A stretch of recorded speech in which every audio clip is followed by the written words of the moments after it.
In this week's video, I want to talk to you guys about building self-esteem and self-confidence. I did a video last week on how to confront our inner critic and how to silence our negative self-talk, and a lot of DMs and questions and comments about easier said than done. What are some things that we can do like to implement right away to help increase our self-confidence? And I'm actually working on a program on how to become the best version of ourselves, and part of it is about increasing our self-confidence and self-esteem. So I'm going to focus this video this week on that topic, and be sure to stick around if that's something that you're interested in.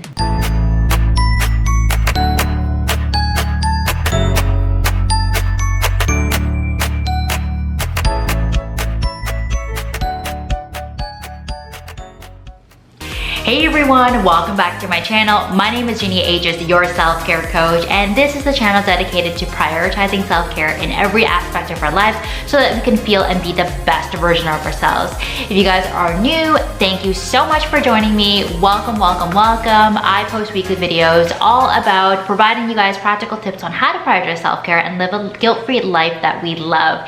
And so don't forget to hit the bell notification so that you are notified every single week about them.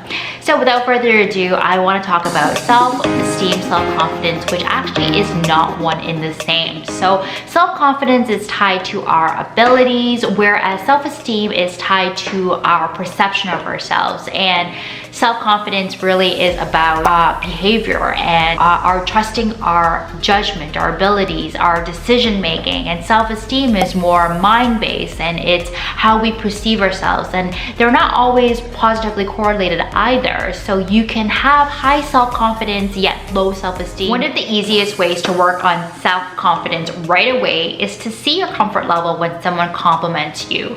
Do you make excuses for it, reasons to rebuttal it? Sometimes something as simple as a thank you and accepting it when someone compliments you is the greatest way for you to build self-confidence.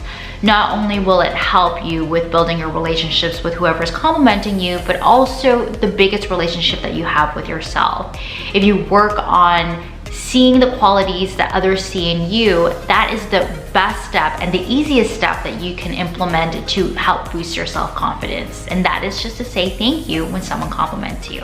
Next, it's helpful to actually create a list a list of achievements and a list of strengths that you have. It's really helpful to have a supportive friend or a relative help you with that.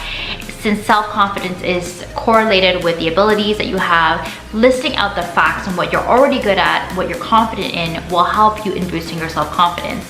It's really helpful to kind of print it out or have it written out or somewhere that you can actually see, so that it can serve as also some positive affirmations on days that you're having lower confidence.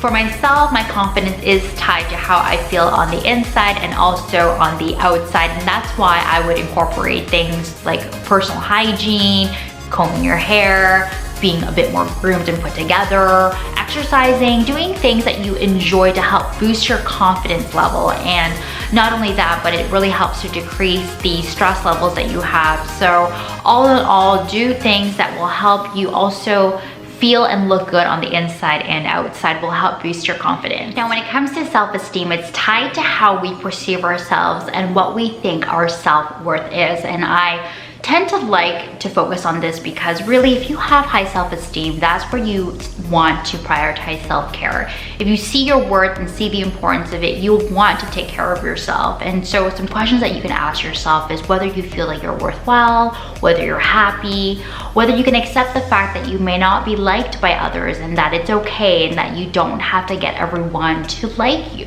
On the other hand, people who have a lower self-esteem might be uncomfortable doing things that are outside their comfort zone.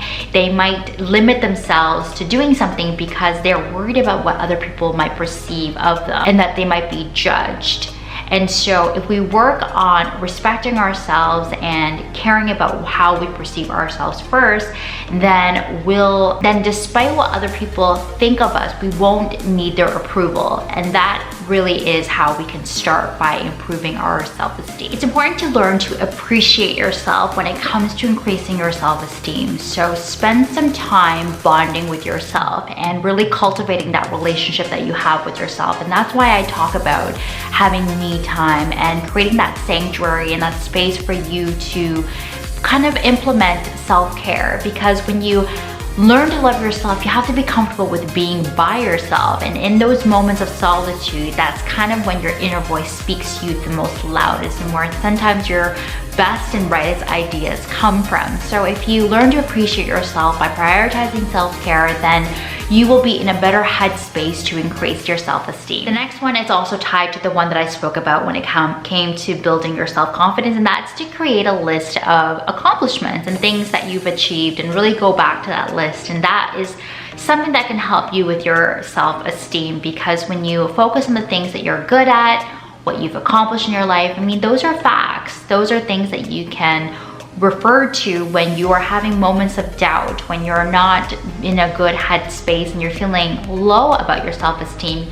You can refer back to that list and you can remind yourself that you've completed your degree, or that you completed a program or a project, or that it could be something as little or as small in terms of your achievements as you want, but it's really important to acknowledge your achievements, and that way you can help increase your self-esteem. My last one is to learn to love your body, and this is probably one of the biggest accomplishments that you can strive to have. And some studies actually show that over 40% of men and 90% of women are unhappy with their bodies. That is unreal. And I talk about this in terms of how we can be more self-compassionate towards ourselves, how we can improve our self-talk, and I will link the video on how to confront our inner critic. But if we can learn to love our bodies and learn to love ourselves, that is the best way that we can help improve our self-esteem and also our self-confidence. Well, that's a wrap for this week's video. I really hope that you guys found this video very helpful. Don't forget to subscribe, like, and comment so I know that you guys are enjoying my videos, and give me feedback if there's some video topics that you want me to focus on when it comes to prioritizing self-care. Please be sure to leave a comment below. So thank you guys so much. I appreciate all of you guys, and I'll see you guys in the next video. Bye for now.